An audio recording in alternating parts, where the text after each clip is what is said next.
Hello, my name is Mike. I'm a chaplain with Trinity of Christ Ministries. I'm also a relationship coach specializing in intimacy and infidelity.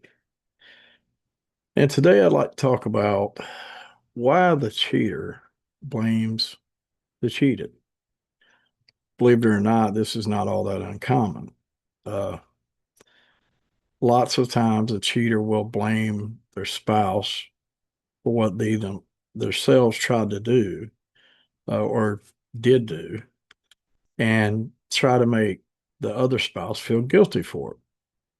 So why can't they just own up to what they did and, apologize and try to make amends and maybe seek some coaching, counseling, get on the right path? Well, it really boils down to our human desire and need, the brain's need to not be seen as the villain. This is pretty common.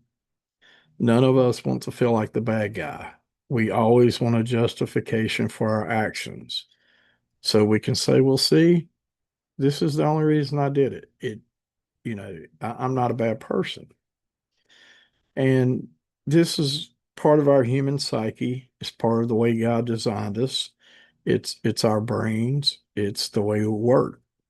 None of us like to feel like the bad guy. It's just goes against human nature. So in order to stop this from happening, our brain tries to reconcile what's going on with our morals. And also, it tries to reconcile what God is telling us that you're in the wrong. We don't like that. Most people don't like that. It's perfectly natural. So, some things you need to keep in mind. Um, it's not a mistake, it's a choice. Okay. A mistake is when you step on somebody's toe or you forgot to check the mail or you bought the wrong milk. It's a mistake is not choosing to actively cheat on your spouse over a period of days, weeks, months, or maybe even years. These are conscious choices that are made every day, in and out. You constantly make this choice to do this to your spouse, to betray your marriage, to betray your vow to God. You constantly make this decision. So when someone says it's a mistake, be sure to correct that really quick because it's not a mistake. It's a choice. You made this choice. Now, you're going to get excuses, of course, and there is none. There's no excuse. You're cheating on your spouse.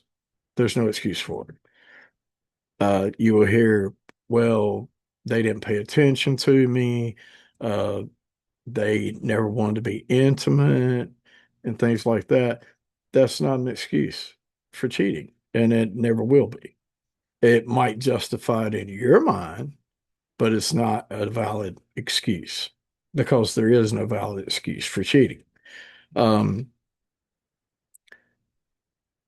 could something be wrong in your marriage? Could this person be more attentive? Could this person, you know, uh, show more respect to you? Well, sure, probably so. But that doesn't mean that you are excused for cheating on this person. If the marriage is facing these kind of challenges, then you need to seek counsel and try to pray about it and ask God to come into your marriage and both of you see things the way they should be for your marriage, that you respect each other, that you appreciate each other, that you value each other. It's not solved by cheating, and it never will be. Cheating is selfish. It is all about me. You destroy everybody's life around you because you think that you are more important than everybody else. So that's what you do. You're being selfish. And oftentimes the cheater will turn themselves into the victim. Oh, poor me, poor me. I'm the victim here. I only cheated because you made me cheat, or I had to cheat because I wasn't getting what I needed at home. And again, this is no excuse. It's just a justification so they don't feel like the villain. They don't want to be seen as the bad guy. Um, it's also to avoid shame.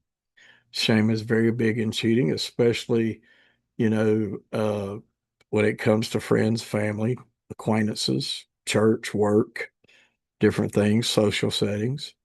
Uh, most people don't want to be seen as cheating. Again, it goes back to not wanting to be the villain.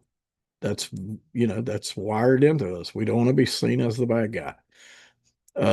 So it's has a lot to do with avoiding shame. And, you know, they kind of, you know, duck down, don't want to be, confronted and things like that.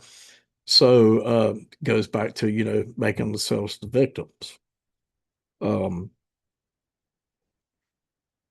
I've seen this quite a few times, and that's making the betrayed feel responsible, for their infidelity, for their cheating. Uh, it's your fault because you didn't do this. It's your fault because you didn't do that. Again, we got to avoid being the villain here. So blaming our spouse for what we did. Uh, no matter what your spouse did, it doesn't justify your cheating. Um, the problem is that when this cheater gets to play the victim, then this leads to bad things in the future because the betrayed gets therapy and the cheater gets off the hook. Well, see, I don't need to do any work because it's not my fault. It's your fault. So you go to therapy. Yeah, this is a mentality of a lot of people. Uh, you especially see this with people with narcissistic traits. Narcissists always blame everybody but them. It's always somebody else's fault. They never take responsibility for any mistakes or choices that they make. Um, this actually can work. I've seen a few people that say, well, if I'd have done this, they wouldn't have cheated. If I would have been more, more open with them, or if we would have been more intimate, it was my fault. No, it's not. It's not your fault. You are not responsible for their lack of self-control. They have demonstrated a willingness to put their needs above everybody else's. So, since they've made this decision that they're going to put their needs above everybody else's, they're not the victim, even though they will play the victim. Because, see, the victim gets all the sympathy, they get all the forgiveness and the sympathy. So, this is why they seek this role because it lets them off the hook. Meanwhile, you have the partner that was betrayed is going to therapy and trying to fix what's wrong with them. And even though that they may be something wrong with them, and therapy certainly may help, they're not the ones who cheated. They're not the problem in this case. The betrayer is the problem. Um, the other thing is never stay with someone who refuses to take responsibility for what they did. If you choose to stay with this person who refuses to take responsibility for the damage and destruction they caused in your marriage, you're headed for a big heartache. You're headed for a huge disappointment because if there's no accountability or responsibility on their part, why would they stop? Why would they not do it again? I mean, if I can go out and cheat on my wife and every time it's her fault and not my fault, well, then I'm the victim all the time. So why would I need to be faithful? I mean, you're going to take the responsibility for my bad decisions, right? I'm going to choose to disrespect our marriage. I'm going to choose to disrespect God, disrespect the vows that we made to each other and to God. And I'm just going to be selfish and just go cheat whenever I want. And then you're going to take the rap for it. You're going to take all the blame. So where's my incentive to stop? There's no incentive for me to stop if I never have to answer for what I do. You know, uh, if you could, you know, drive down the highway every day 100 miles an hour and break the speed limit, and the police would never give you a ticket. How fast do you think everybody down the interstate would be traveling? We'd all be doing 100 miles an hour because we know there's no repercussions. Yeah. So when you train your spouse that there's no repercussions for their actions, do you really think they're going to change? Do you think they're going to not cheat again? They're never going to be unfaithful? When you take responsibility for what they did, they are responsible for their actions, not you. Maybe you do have some problems. Maybe you did do some things in the marriage that you could have done better. Most of us could do that. We're not perfect. Uh, I'm sure if you talk to my wife, she'll tell you I'm not the perfect husband. I like to think I am, but don't we all? But I'm definitely not the perfect husband. Uh, and so never let them guilt trip you into believing that you're responsible for what they did. You're not responsible. You're not responsible for their lack of self control, their failure to put their family and their spouse's feelings above their own. This is a selfish concept. People who do this are being selfish. We're all capable of being selfish. And these people uh, take it to a new level. They put their own desires above the marriage, above God, above their family, and everything else. So if you are in this situation where somebody is blaming you for what they did, it, please, yeah, get out of this relationship until this person takes responsibility for what they did. Maybe they will see the light in the future, maybe they won't. But either way, you know, you can't build a relationship and a marriage with someone who refuses to take responsibilities for their own actions. This is a waste of time.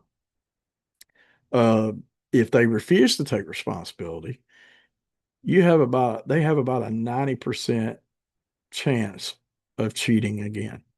That's right. We have the numbers to back it up. It's about 90%.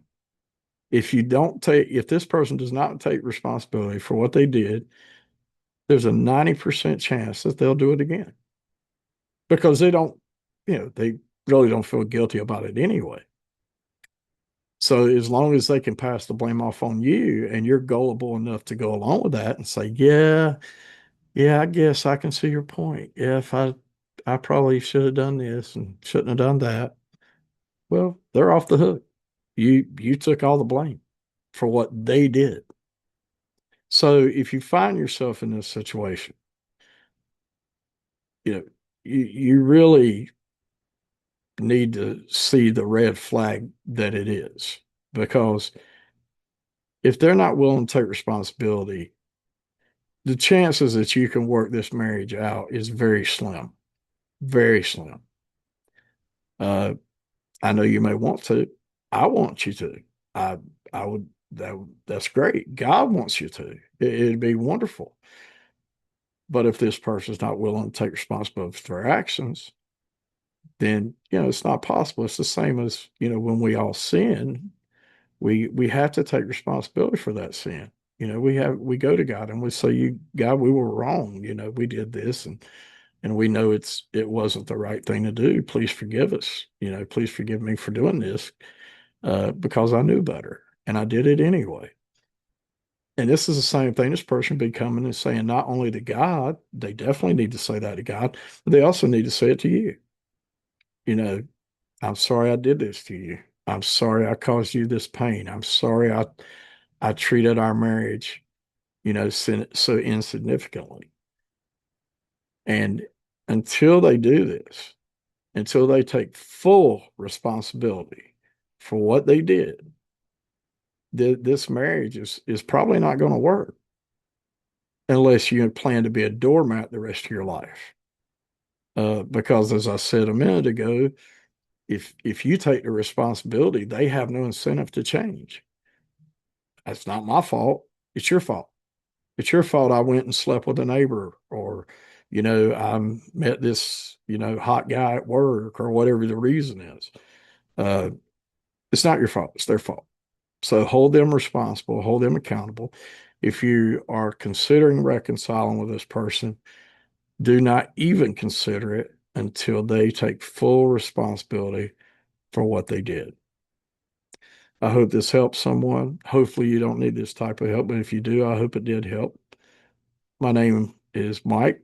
I'm with Trinity of Christ Ministries. You can find us on YouTube. You can find us on Facebook, and you can visit our website at trinityofchrist.org for more content. This is part of our ongoing infidelity and intimacy series. Uh, if you like the video, hit like and give us a subscribe, and we appreciate it. It helps the channel.